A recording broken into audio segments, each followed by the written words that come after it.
자, 제목을 따라해 보겠습니다. 셈의 족보. 자, 말씀의 은혜 받으시기를 축복합니다. 오늘 본문은 셈의 족보입니다. 아브라함과 메시아 계보의 출발점으로 구속사적인 관점에서 보면 매우 중요한 역할을 한다고 볼 수 있겠습니다. 자, 창세기 저자는 노아의 아들 순서를 통상 셈, 함, 야벳 이런 순서로 기록을 하는데, 족보의 순서에서는 살펴본 대로 야벳 족속을 제일 먼저, 그 다음에 함 족속, 마지막에 오늘 셈이 맨 마지막에 오게 함으로 관심을 집중시키고 있습니다. 자, 셈의 족보는 오늘 본문에서 끝나는 게 아니고 11장 10절로 가면은 좀 다시 한번 다른 관점에서 셈의 족보를 언급하고 있는데, 바로 아브라함으로 이어지는 족보입니다. 자, 오늘 본문은 셈의 아들이 아닌 증손자 에벨을 먼저 언급함으로 그 족보의 흐름에 주목을 하게 하고 있는데, 특별히 족보 형식에서 서술체를 문체로 바꾸어서 이제 셈이 창세기 10장의 중심 인물이 되고 그의 후손이 역사의 중심을 이룰 것이라고 하는 점에 대해서 주의를 환기시키고 있습니다. 21절이 대단히 중요한데 한번 같이 읽어보겠습니다. 시작. 셈은 에벨 온 자손의 조상이요 야벳의 형이라. 그에게도 자녀가 출생하였으니. 자, 셈의 족보를 말하면서 제일 먼저 에벨을 언급하고 있다는 거에 여러분 주목하시면 좋겠어요. 이 창세기 저자는 항상 머릿속에 이걸 기록할 때 히브리 민족의 계보를 염두에 두고 있다고 하는 증거가 되겠습니다. 왜냐, 에벨은 셈족 계열 내에서 아브라함과 연결이 되는 가장 중요한 인물입니다. 이 에벨이라고 하는 이름의 뜻은 건너편, 건너온 자 이런 뜻이 있습니다. 그러니까 유프라테스 강 건너편에서 가나안 땅으로 건너온 바로 아브라함을 연상시키고 있어요. 특별히 이 말의 어원이 이브리, 이 말이에요. 이브리. 근데 이것이 변해서 히브리 민족이 된 거예요. 에벨이라는 인물이 되게 중요하다는 걸 알아야 되겠습니다. 자, 뒤에 가서 또 언급을 할 텐데, 또 21절에서는 우리가 알고 넘어가야 할 부분이 하나 더 있는데, 그것은 바로 셈은 야벳의 형이라 이런 말씀이에요. 자, 셈, 함, 야벳이 있죠. 오늘 이 말씀대로 의하면 셈이 야벳의 형이 돼야 되는데, 이상하게도 원어나 영어 성경을 보면 전부 야벳이 형이에요. 셈의 형. 이게 어떻게 된 건가? 우리 개역 성경이 틀린 건가? 영어 성경이나 다른 데서는 다 야벳이 형으로 되어 있는데 왜 여기서는 셈이 형으로 되어 있는가? 자, 이 문제를 좀 해결을 하고 넘어가야 되겠는데, 5장 32절을 한번 같이 읽어봅니다. 시작. 노아는 500세 된 후에 셈과 함과 야벳을 낳았더라. 여기 500세 된 후에 이렇게 되어 있는데 히브리어에서 500세 되는 해 이렇게 번역이 되는 거예요. 그러니까 500세 되는 해에 셈, 함, 야벳을 낳았다는 얘기는 한 날 다 낳았다는 뜻이 아니고 첫 아들을 500세 되는 해에 낳았고 그 다음 이어서 이렇게 낳았다 이런 뜻으로 받아들이면 되겠어요. 다음으로 창세기 11장 10절을 읽어봅니다. 시작. 셈의 족보는 이러하니라. 셈은 100세 곧 홍수 2년에 아르박삿을 낳았고. 자, 이 말씀에 의하면 셈은 홍수 제2년에 100세가 됐어요. 이 말은 노아가 600세 되던 해 홍수가 났는데 셈의 나이가 그때 100세가 아니라 98세였다는 뜻이죠. 홍수 2년에 100세니까. 그렇다면 셈은 노아가 502세 되던 해에 태어난 것이고, 아까 찾아본 대로 500세 되는 해에 태어난 것은 누구예요? 야벳이라는 걸 알 수가 있어요. 왜? 셈이 502세에 노아가 아버지가 502세에 자기가 태어난 게 여기 기록이 돼 있잖아요. 그러면 500세 되는 해에 셈, 함, 야벳을 낳았다는 얘기는 첫 아들이 500세 되는 해에 낳았는데 그 아들이 누구겠어요? 야벳입니다. 그리고 502세에 셈을 낳은 거예요. 그러면 함은 어떻게 되는가? 우리가 9장 24절에 읽어봤는데 작은 아들로 표현되어 있기 때문에 맏아들 500세 되는 해 태어나지 않은 게 분명합니다. 그러면 서열이 분명해지죠. 성경적으로 보면 우리가 지금 개역 성경이나 개역 개정판은 조금 오역이라는 걸 학자들이 다 밝혀냈어요. 그런데 여기 보면은 뭐라고 했어요? 야벳의 형이라, 셈을 야벳의 형이라고 했는데 다음에 언젠가는 이게 그 형 야벳의 동생이라 이렇게 바뀌리라고 저는 생각을 합니다. 중요한 건 아니지만 오늘 성경에 있으니까 한번 그렇게 살펴봤습니다. 자, 셈은 일단 5 아들을 낳았어요. 22절을 읽어봅니다. 시작. 셈의 아들은 엘람과 아수르와 아르박살과 룻과 아람이요. 여러분은 참 낯설지요. 근데 우리 이제 역사를 공부하시는 분들, 또 인종 분포를 공부하는 분들은 다 알아. 엘람은 지금 이란의 선조예요. 그러니까 지금 이란 지역에 살았던 사람이 엘람 족속이라고 생각하면 되겠고, 아수르는 다 알잖아요. 아수르인의 조상이고 이라크 지역이라고 생각하면 되겠어요. 아르박삿은 갈대아인의 조상이니까 유프라테스 강, 티그리스 강 그 언저리에 살았어요. 여러분, 아브라함이 어디 사람이야? 갈대아인의 우르 사람 아니에요. 아르박삿이 조상인 거예요. 자, 그 다음에 룻은 리디아인의 조상인데, 리디아는 어디냐면 튀르키예, 지금 소아시아라고 불렸던 튀르키예 서쪽 남부 지역을 말하고요. 아람은 어디냐? 성경에 아람이 많이 나오죠. 아람은 오늘날 시리아를 말하고 있어요. 그래서 우리가 바담 아람, 야곱의 삼촌 집에 가죠? 그럼 지금이 시리아 지역으로 간 거예요. 그러니까 저 이라크 갈대아인의 우르에서 비옥한 반달 지형으로 따라 팔레스타인까지 이렇게 오는데 그 위쪽에 시리아 지역이 있어요. 거기에 고향이라는 거예요. 그렇게 생각하면 되겠어요. 자, 셈의 막내 아들 아람에게는 모두 4명의 아들이 있었는데 23절 읽어봅니다. 시작. 아람의 아들은 우스와 훌과 게델과 마스며, 이 4 아들 가운데 아는 사람은 우스밖에 없죠. 욥의 거주지로 유명하죠. 욥기 1장 1절에 우스 땅에 욥이라 불리는 사람이 있었는데, 그래요. 우스는 에돔 땅인데 욥의 친구들도 다 에돔에서 왔어요. 그래서 우스는 가나안 남쪽 지역으로 볼 수가 있고요. 여기 훌이나 게델과 마스는 학자들도 몰라요, 어딘지를. 그냥 우스 정도를 알고 있어요. 이제 중요한 것이 뭐냐, 24절 25절인데 아르박삿의 후손이죠. 셈의 셋째 아들 아르박삿의 후손에 대해서 말씀하고 있어요. 같이 읽어봅니다. 시작. 아르박삿은 셀다를 낳고 셀다는 에벨을 낳았으며 에벨은 2 아들을 낳고 하나의 이름을 벨렉이라 하였으니 그때의 세상이 나뉘었으며 벨렉의 아우의 이름은 욕단이며. 여기 보면 아르박삿은 셀다를 낳고 셀다는 에벨을 낳았다 그랬어요. 여기서 중요한 것은 에벨이 아르박삿의 자손이라는 거예요. 간단히 말하면 앞에서 말씀드린 대로 이 에벨에서 히브리라고 하는 말이 나왔어요. 영어에서는 뭐 에벨, 헤버 이런 말을 쓰는데, 여러분 히브리 말은 원래 목구멍에서 나는 소리잖아요. 그래서 이브리 이렇게 발음이 되고, 히브리나 이브리나 그 자음을 보면 똑같은 글자라는 것을 알 수가 있어요. 자, 여기서 중요한 것은 에벨의 2 아들 한번 따라해 보세요. 벨렉, 욕단. 이 2 사람을 머릿속에 한번 넣어보세요. 다시 벨렉, 욕단. 이 벨렉은 이스라엘의 선조예요. 욕단은 이따 말씀드리겠지만 이제 지금은 정확히 밝혀지지 않았지만 우리 민족의 선조가 될 수도 있어요. 자, 다시 한번 벨렉, 욕단. 근데 이 벨렉은 나뉘어진다 이런 뜻을 가지고 있어요. 그때 세상이 나뉘어졌다고 오늘 성경이 말씀하고 있는데, 아마도 창세기 11장에 나오는 바벨탑 사건을 가리키는 것이 아닌가, 학자들은 거의 주목을 그쪽으로 하고 있어요. 자, 홍수 후에 사람들이 동방으로 옮겨갔다가 신할 평지를 만났어요. 기름지고 좋았어요.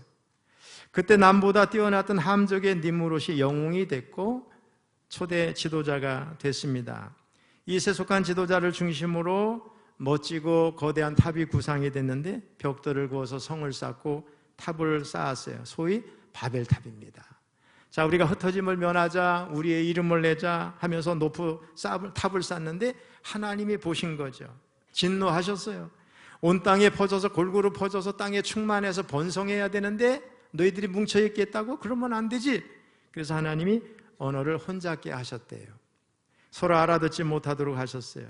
그들은 공사를 중단하고 온 땅에 흩어질 수밖에 없었는데, 이제 홍수 이전의 언어의 원형은 셈족의 일부 후손에게만 남겨졌고 언어가 오늘날처럼 다양해졌어요. 그리고 인류는 다양한 언어에 따라 흩어진 곳에서 민족과 나라를 이루고 온 세계로 퍼지게 됐어요. 이 사건을 오늘 본문에서 뭐라 그래요? 그때의 세상이 나뉘었다 이렇게 말씀을 하고 있습니다. 자, 그러면 에벨의 장남 벨렉의 후손은 어떻게 됐는가? 오늘 본문에 보면 에벨은 두 아들을 낳고 하나의 이름을 벨렉이라 하였으니 그때의 세상이 나뉘었으며, 여기서 끝납니다. 오늘 본문으로 보면 벨렉의 후손은 더 이상 기록이 안 돼 있죠.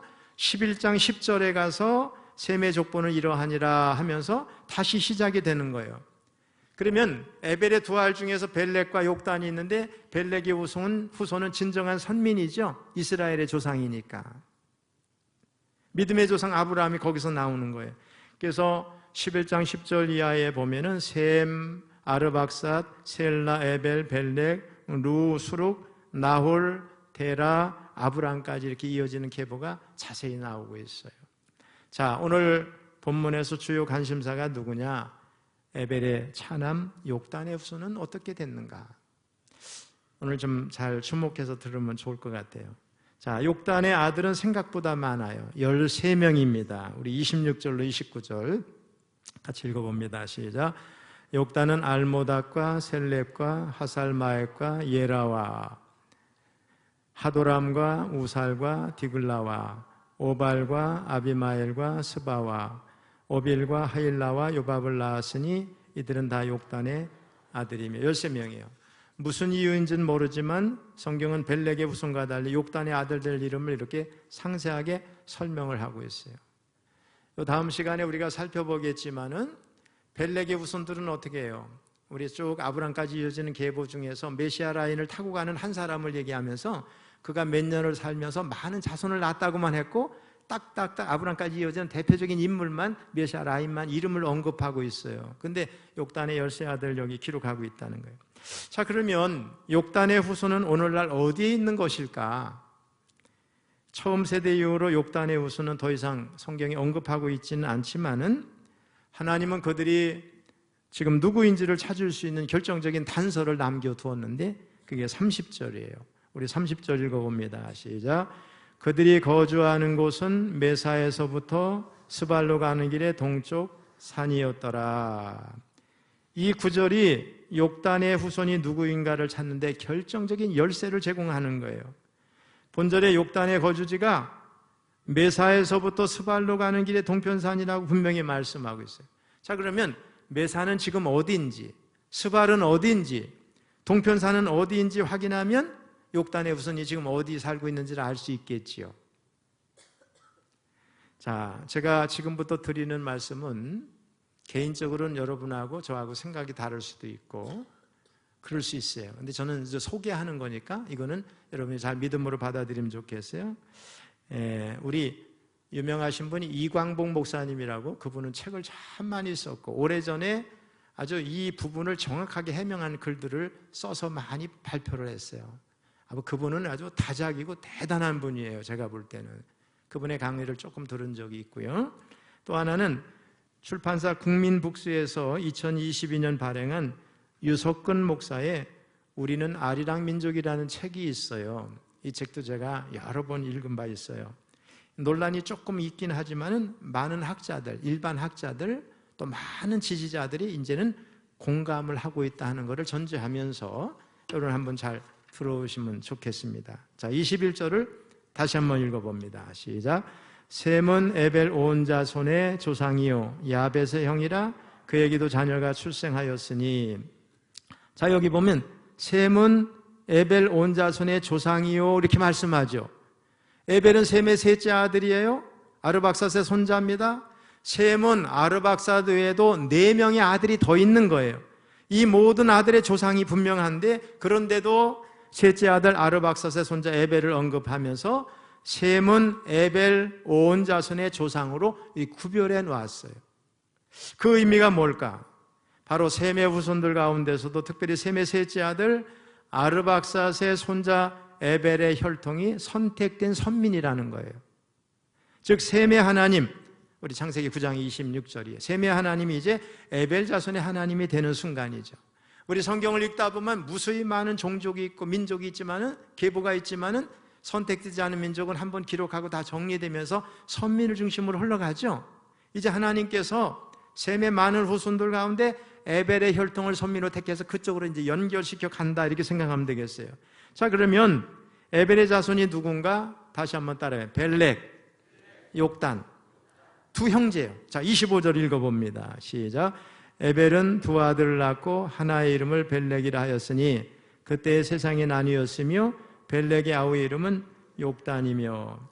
자, 그런데 하나님의 선택을 받은 종족 에벨의 온 자손이니까 에벨의 큰아들만 얘기하는 게 아니고 에벨의 큰아들, 작은아들 벨렉과 욕단의 모든 후손에 하나님이 되신대요. 그러니까 벨렉 자손과 욕단 자손을 말씀하는 거죠. 그래서 셈은 에벨 온 자손의 조상이라 했으니 셈은 곧 그 두 형제의 자손들의 조상이 된다는 말씀이에요. 이렇게 하나님은 선택된 백성의 근거가 하나가 아니고 둘이라고 하는 것을 성경에 이렇게 예비해서 우리에게 알려주셨어요. 그러니까 선택받은 백성은 두 계열에 있는데 벨렉계와 욕단계 두 계열도 존재한다는 거예요. 그리고 벨렉의 후손은 창세기 11장 10절 이하에 나오는 대로 쭉 살펴가면 아브라함으로까지 연결되는 거예요. 자, 그렇다면 또 하나의 선민 욕단의 후손은 어디로 간 건가? 성경은 그들이 동방의 산악지대를 넘어 아시아 쪽으로 갔다는 거예요. 자, 30절을 다시 한번 읽어봅니다. 시작. 그들이 거주하는 곳은 메사에서부터 스발로 가는 길의 동쪽 산이었더라. 자, 그러면 이 메사는 욕단 족속이 동방의 새 땅을 찾아서 출발했던 출발지인 거예요. 그러면 이 메사가 어딘가 학자들이 찾아보니까 오늘날 이란 동북부에 메사가 있는 거예요. 그러니까 지금 엘람 족속들이 살던 그 이란의 동북부에 출발지, 욕단이 동쪽으로 출발한 메사라고 하는 곳이 있는 거예요. 자, 이렇게 생각하면 되겠어요. 노아 홍수가 났어요. 나중에 이제 물이 마르고 아라랏산 정상에 노아의 방주가 있었죠. 그리고 나서 후손이 번성하면서 이제는 우리가 물이 빠지고 마르면서 우리가 살 땅을 찾아가자 하면서 일단 동쪽으로 이동해서 메사 쪽으로 온 거야. 무슨 말인지 아시죠? 거기 있다가 거기서 서쪽으로 대다수가 이동을 해요. 그게 시날 평지예요. 바벨론 쪽으로, 아주 비옥한 쪽으로 전부 떠나요. 그때 벨렉 계통도 같이 따라가. 그래서 아브라함의 조상이 누구예요? 갈대아인의 우르 이라크 지역에 살게 된 거예요. 이해가 되시나요? 그런데 그 메사라고 하는 지역에서 전혀 방향을 틀어가지고 동쪽으로 먼 산맥을 넘어서 해 뜨는 곳까지 나아간 족속인데 욕단의 후손이라. 자, 여기서 산이라고 하는 말은 히브리어로 하르인데 산맥 혹은 일정한 지역의 산들, 산지를 가리켜요.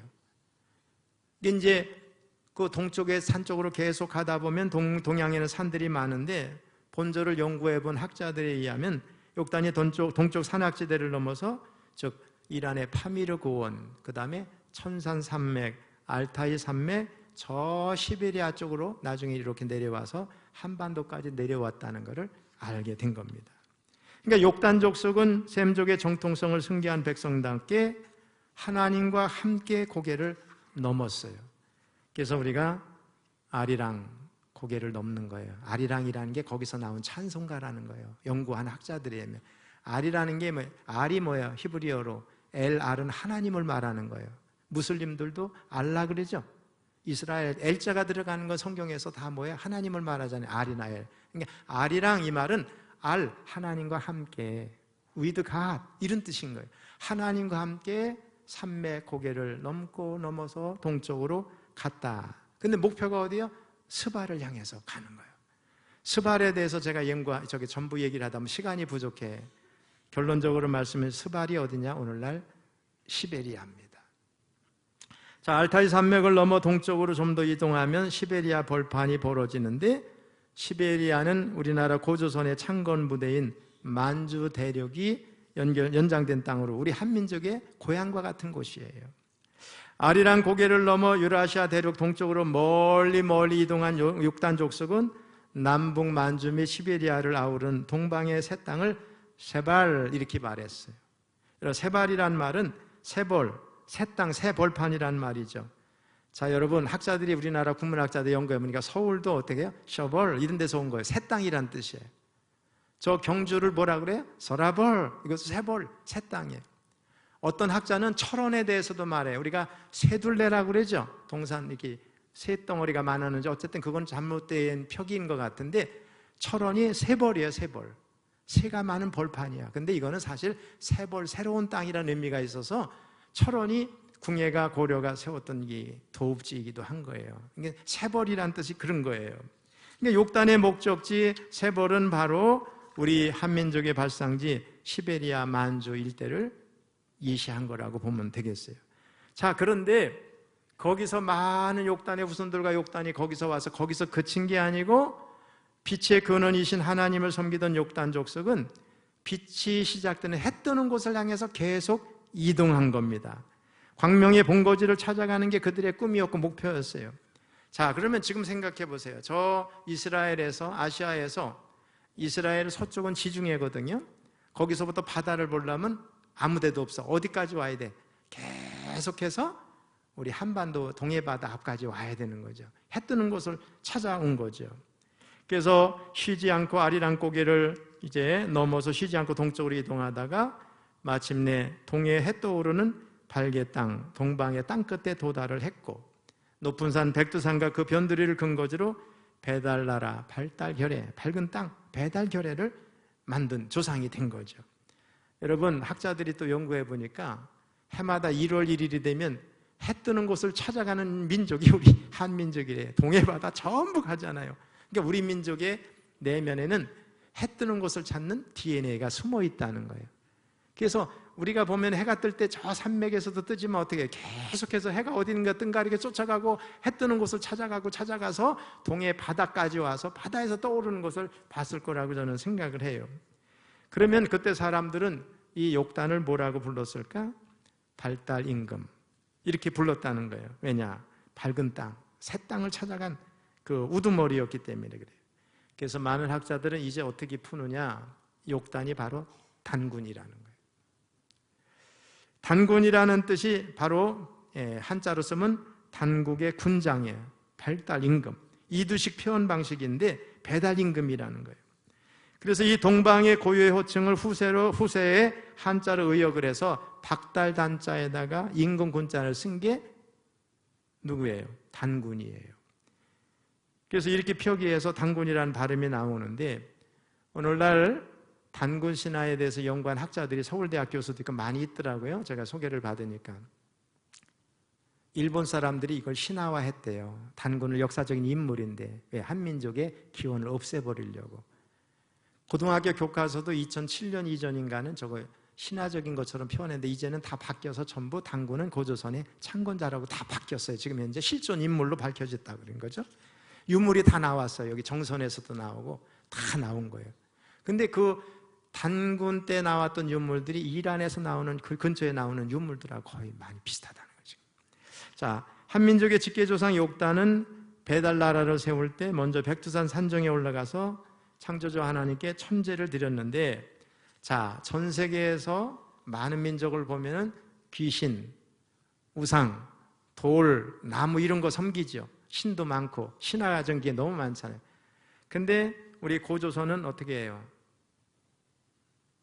하나님 앞에 제천의식을 했다고 우리 고등학교 때 교과서에 보면 역사 교과서 맨날 공부하고 시험 보잖아요.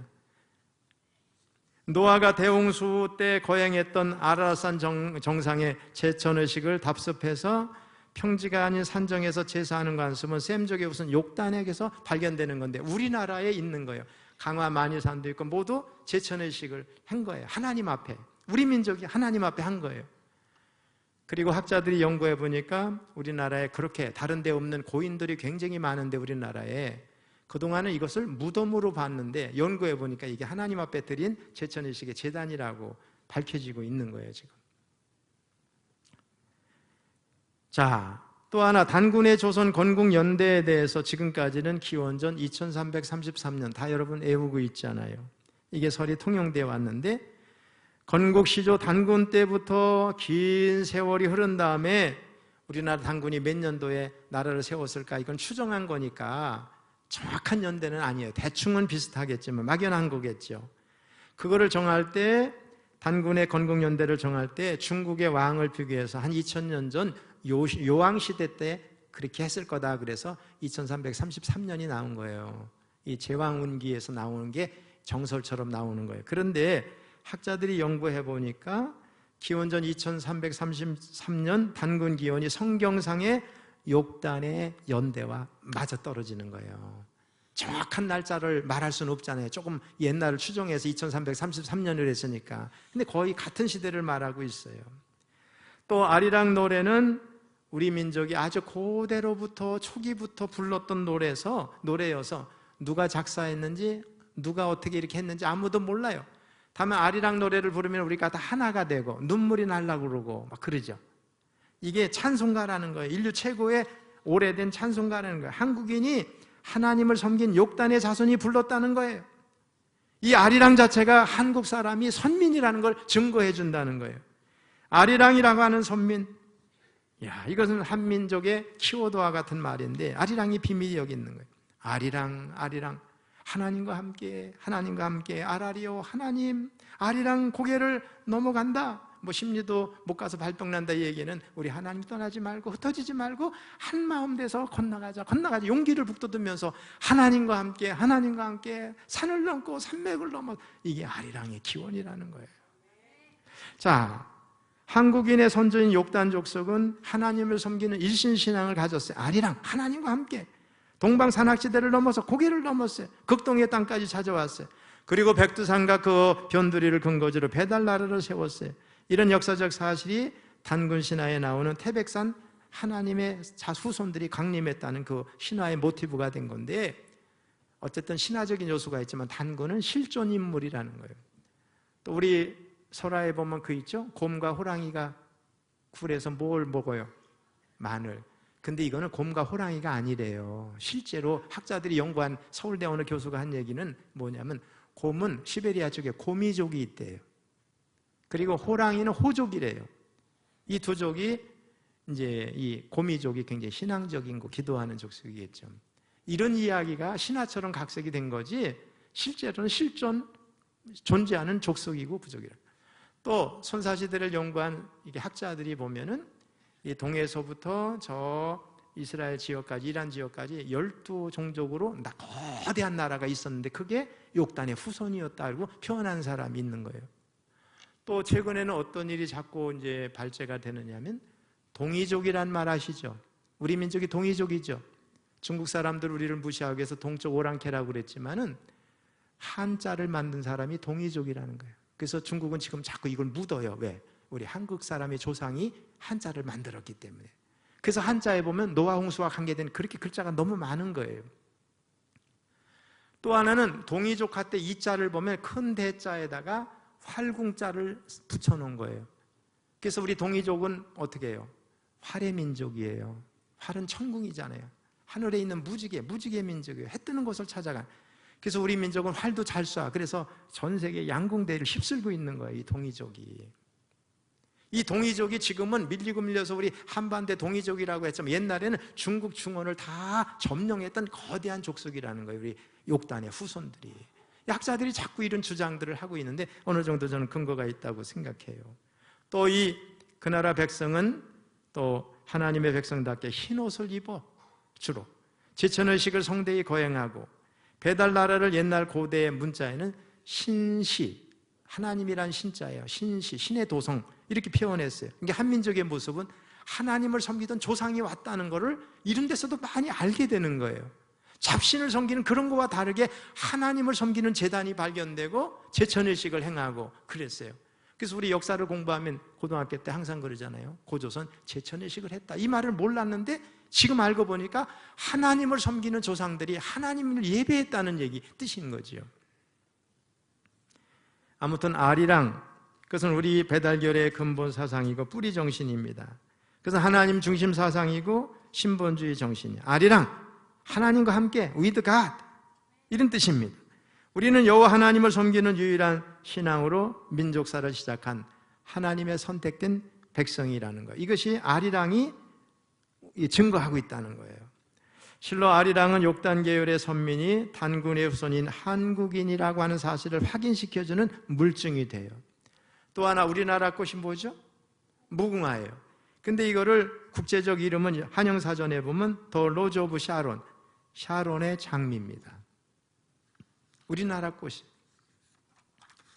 자, 이렇게 우리 민족의 성경상의 조상은 셈의 현손 욕단으로 볼 수 있는데, 셈의 후손 중에 대홍수 후에 가장 먼저 동방의 산악지대를 넘어서 스발, 시베리아로 이동한 욕단 족속인데, 그들이 우리 한민족의 뿌리요 우리 결의 직계 조상일 가능성이 많다는 거예요. 자, 그러면 이런 이야기를 우리나라 학자들이나 목사들만 하는 건가? 그렇지 않아요. 우리 RA 토레이 성공의 신부님이죠. 대천덕, 우리 예수원 설립자예요. 이분이 욕단을 단군으로 추정하면서 책에다 이런 근거를 제시했어요. 창세기 10장 25절에 에벨이라는 이름이 나오는데, 그에게는 벨렉과 욕단이란 두 아들이 있었습니다. 벨렉이란 나뉘어진다는 뜻으로 그는 아브라함의 조상이 되었고, 그와 후 욕단은 알모다, 셀렙 등 여러 사람들의 조상이 되고, 메사에서부터 스발로 가는 길에 동편산으로 갔다는 말이 나오는데, 이것은 동방의 산악지대로 갔다는 것입니다. 이들은 모두 셈의 족속들이기 때문에 동방 사람들이 어디에서 나왔는지를 생각해 본다면 욕단으로부터 나온 것이 아닌가 생각하여 욕단이 혹 단군이 아닌가 추측해 볼 수도 있습니다. 정확한 계산은 할 수 없지만 단군의 시대와 욕단의 시대가 비슷한 연대입니다. 이게 도서출판 예수원에서 나온 우리와 하나님, 토레이 신부님이 쓴 책인데 1988년 163쪽에 나와 있는 이야기예요. 또 놀라운 건 뭐냐? 지금 이스라엘에 가면 히브리 대학이 있잖아요. 세계적인 대학 아니에요? 그 히브리 대학의 랍비들은 한결같이 욕단의 후손이 한국 사람이라고 얘기를 하는 거예요. 이광복 목사님이 히브리 대학의 박사에게 질문했어요. 욕단의 후손이 누구입니까? 한국 사람입니다.